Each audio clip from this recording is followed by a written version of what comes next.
মদের দাম বাড়ানো হয়, যেই বাজেটে সিগারেটের দাম বাড়ানো হয় সেই বাজেটও বিরোধী দলের পছন্দ নয়।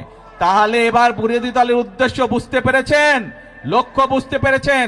তাদের লক্ষ্য বা উদ্দেশ্য দেশের মানুষের পাশে দাঁড়ানো নয়, তাদের উদ্দেশ্য একটাই, তাদের লক্ষ্য একটাই, সেটা হচ্ছে দেশের মধ্যে একটি অস্থিতিশীলতা, অশান্তি তৈরি করা, মানুষকে বিভ্রান্ত করা। আমরা যেমন মানুষের নিত্য প্রয়োজনীয় জিনিসের, ওষুধ, বিভিন্ন চিকিৎসার বিষয়ের ট্যাক্স কমিয়ে দিয়েছি যাতে সেগুলোর দাম কমে যায়, যাতে মানুষ স্বস্তিতে থাকতে পারে। আমরা ট্যাক্স বাড়িয়েছি কিসে? আমরা ট্যাক্স বাড়িয়েছি মদের উপরে। আমরা ট্যাক্স বাড়িয়েছি কিসে?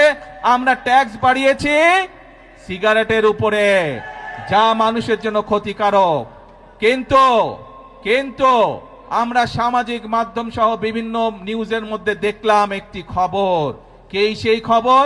বিরোধী দল দেখলাম বলছে যে এই বাজেট তারা মানে না, গণবিরোধী বাজেট মানে না। প্রিয় ভাই বোনেরা, আপনাদের কাছে আমার প্রশ্ন, দাঁড়াও, প্রিয় ভাই বোনেরা, আপনাদের কাছে আমি প্রশ্ন রেখে যেতে চাই, যেই বাজেটে ট্যাক্স কমানো হয় সেই বাজেটও বিরোধী দল মানে না। যেই বাজেটে আমি ভরসা রাখি হিরন স্মার্ট ওয়াটার পিউরিফায়ারে। মদের দাম বাড়ানো হয়, যেই বাজেটে সিগারেটের দাম বাড়ানো হয় সেই বাজেটও বিরোধী দলের পছন্দ নয়। তাহলে এবার বিরোধী দলের উদ্দেশ্য বুঝতে পেরেছেন, লক্ষ্য বুঝতে পেরেছেন। তাদের লক্ষ্য বা উদ্দেশ্য দেশের মানুষের পাশে দাঁড়ানো নয়, তাদের উদ্দেশ্য একটাই, তাদের লক্ষ্য একটাই, সেটা হচ্ছে দেশের মধ্যে একটি অস্থিতিশীলতা, অশান্তি তৈরি করা, মানুষকে বিভ্রান্ত করা।